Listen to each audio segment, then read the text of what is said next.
Nós vamos conversar agora com o vice-presidente da Fundação 14 de Agosto, o advogado Josino Ribeiro Neto, sobre um dos temas mais quentes e polêmicos do mundo jurídico agora nesse momento. Doutor Josino, boa tarde para o senhor. Obrigado pelo tempo que o senhor reservou para conversar aqui com os nossos telesseguidores da cidade de Parnaíba, de toda a região e todos os lares que recebem o nosso sinal. Oi, Helder, bom dia eh, a você, à equipe e aos ouvintes e aos que acessam a nossa televisão, a TV Costa Norte, aí no litoral e em outros pontos do país. Eu estou à sua disposição para a nossa conversa sobre o tema escolhido, que me parece que é anistia. Sobre esse tema, recentemente o presidente do STF afirmou que anistia é perdão. E o que aconteceu no 8 de janeiro é imperdoável, segundo as palavras dele. Diante dessa posição do Supremo e da Advocacia Geral da União, que considera inconstitucional qualquer projeto de anistia para os condenados, como que o senhor, enquanto jurista, avalia a viabilidade legal e também constitucional de uma eventual anistia para os envolvidos nesse ato de 8 de janeiro? Eu trouxe aqui uma matéria que eu colhi do site da Academia Piauiense de Letras Jurídicas, que me permitam, os senhores telespectadores e você também, fazer a leitura do tema. Abre aspas. Consta lá do site. A anistia para os envolvidos nos atos de 8 de janeiro é juridicamente legítima e plenamente constitucional. O artigo 48, inciso 8º da Constituição Federal é claro ao afirmar que cabe ao Congresso Nacional, com sanção presidencial, conceder anistia. Trata-se de um instrumento previsto para momentos em que o Estado opta pela pacificação social, superando tensões políticas. O argumento de que a anistia seria inconstitucional porque os atos configurariam terrorismo não se sustenta juridicamente. A Lei nº 13.260 de 2016, que define o crime de terrorismo no Brasil, exige ações voltadas a causar terror generalizado na população civil, o que não ocorreu no 8 de janeiro. Houve depredações e invasões graves, sim, mas enquadrados em crimes políticos e conexos, não em terrorismo. Portanto, não há impedimento constitucional para a anistia.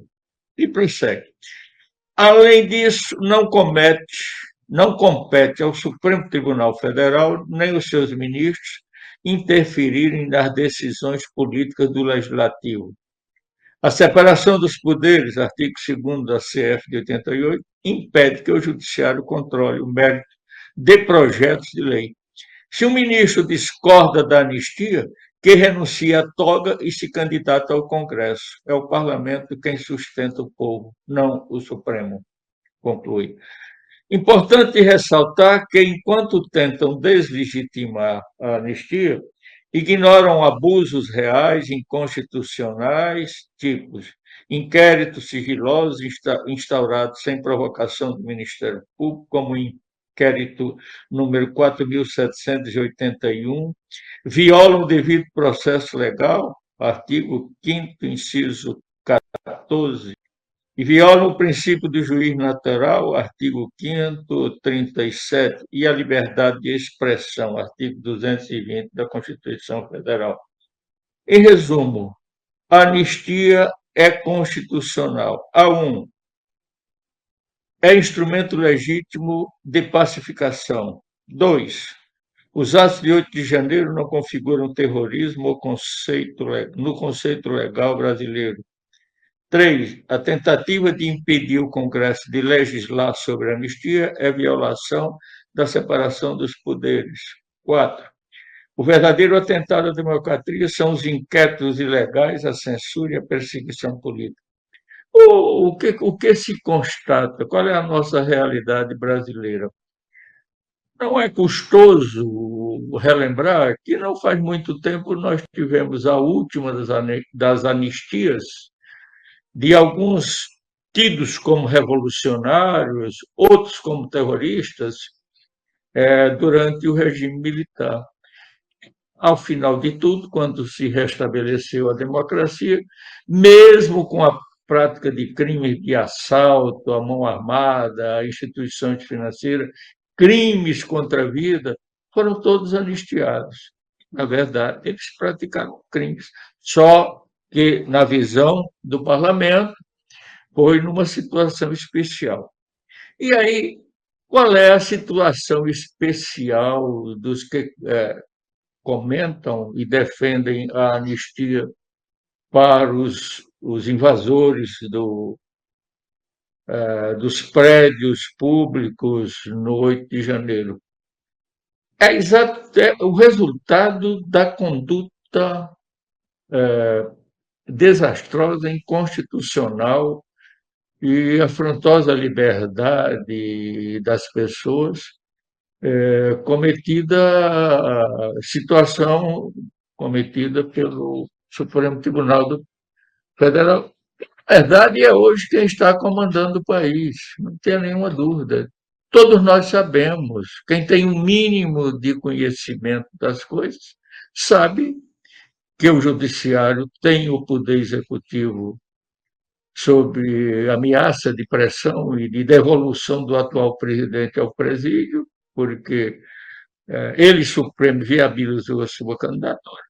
O fato de estes invasores, com condutas diversificadas, estão sendo julgados coletivamente com um carimbo, com tantos anos de prisão, abandonando, inclusive, o aspecto legal da individualização da pena.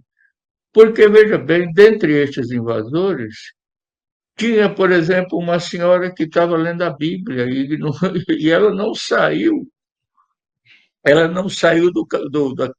da rampa, não chegou a entrar nos prédios. Mesmo assim, a condenação é um só, é um carimbo, é 17 anos de prisão. E dizer que quem pratica crime não pode ser anistiado, ignorar a legislação, é ignorar uma anistia recente que tivemos após a Revolução de 1964, e ignorar, então, outras anistias, outros perdões que foram concedidos a pessoas que cometeram práticas ilícitas.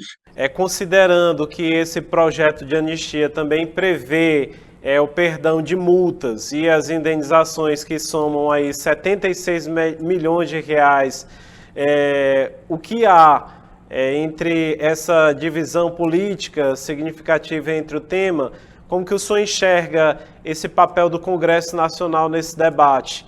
A anistia, nesse contexto, ela poderia ser interpretada como uma interferência do Legislativo nas decisões judiciárias?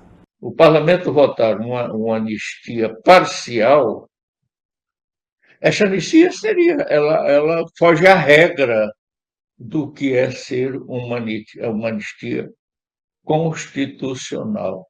De modo que entendo, embora meu posicionamento é pessoal, mas eu tenho respaldo jurídico para entender assim, é que a anistia abrange a prática, a invasão e as suas consequências. Vejo assim, ela é geral. Do contrário, repito, seria mitigada, né? Você entrou no prédio, está anistiado. Se não, você não entrou no prédio, está anistiado. Se você entrou nos prédios públicos, está anistiado. Se você não entrou, está anistiado. Se você entrou está condenado e aí não merece esse perdão. Assim, eu acho que, repito, não pode ser, na verdade, parcelado. O perdão não pode ser parcelado.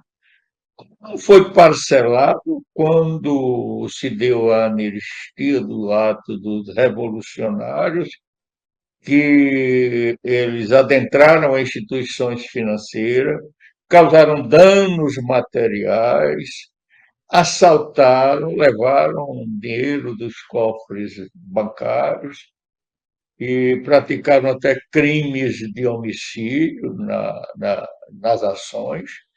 E a anistia foi geral e restrita para estes, vamos chamá-los de revolucionários, que no final ainda ganharam, além do perdão, uma verba indenizatória, né? Por ter sido, na verdade, incomodado, por terem sido incomodados e vítimas, como reconheceu, foi reconhecido na anistia, de atos da ditadura militar. Então, é só relembrar a anistia mais recente, que foi ampla, geral e restrita, e mais com um acréscimo. Queria que o senhor traduzisse para o nosso cidadão, que nem sempre acompanha os bastidores jurídicos, políticos, quais são as principais temeridades que o senhor enxerga nesse debate sobre anistia para esses envolvidos nos atos de 8 de janeiro? Além disso, que perspectiva de resolução o senhor visualiza para o futuro dessa questão? E de que forma a sociedade brasileira deve permanecer atenta a discussões como essa que tocam diretamente na estabilidade da democracia? Veja bem, o Brasil vive uma situação, no mínimo, inusitada, né? Nós estamos sendo comandados não pelo Poder Executivo, mas pelo Poder Judiciário. Então, é uma situação em que a população brasileira, pelo menos a população composta de pessoas mais esclarecidas, está incomodada com esta situação. Eu diria, uma situação anormal, inusitada, e que todos querem, na verdade, não estão mais preocupados, não é nem com a anistia destes invasores, mas estão preocupados com o restabelecimento da ordem democrática, onde cada um dos poderes pratique e exerça a sua função, aliás, exerça a sua função e pratique o ato de gestão legítimo da sua competência.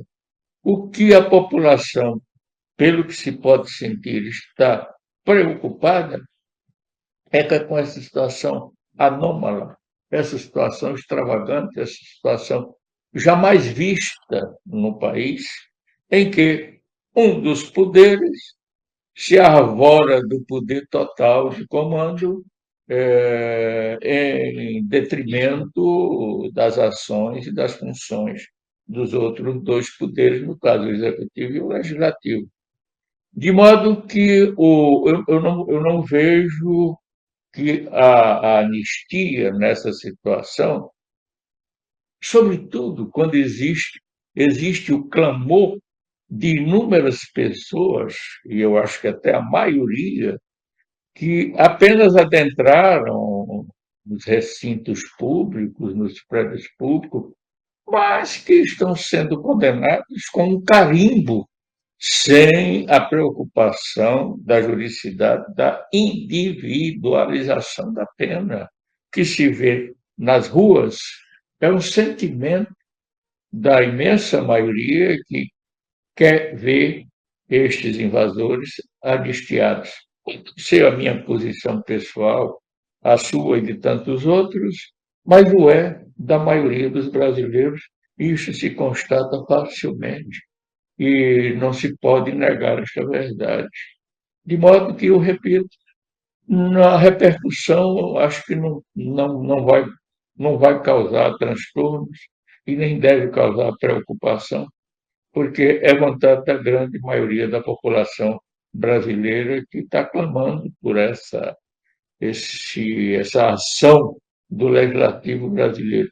Embora eu, particularmente, considerando a interferência do poder judiciário em alguns dos parlamentares que comandam o parlamento, acho muito difícil que esse projeto se concretize e aconteça. Obrigado por o senhor compartilhar conosco as suas considerações sobre esse tema, que tem sido tão discutido e debatido na nossa sociedade atualmente e que merece o nosso destaque pelas interferências, né, possíveis que a resolução final de um tema como esse pode gerar para os nossos dias atuais. Nesta semana, nós inauguramos, né, fizemos a estreia do Jornal da Costa Norte, edição da manhã. E o senhor, que sempre vem acompanhando aqui a trajetória como um dos sócios fundadores da Fundação 14 de Agosto TV Costa Norte, eu gostaria que o senhor fizesse uma leitura sobre esse novo recurso, essa nova estratégia de interatividade com a população de Parnaíba e todos que recebem o nosso sinal. Inicialmente, me congratulo com a TV Costa Norte, a sua valorosa equipe de jornalismo, o seu empenho em inovar e trazer para a comunidade parnaibana novidades e temas deste tipo que está motivando discussões as mais diversas, não é?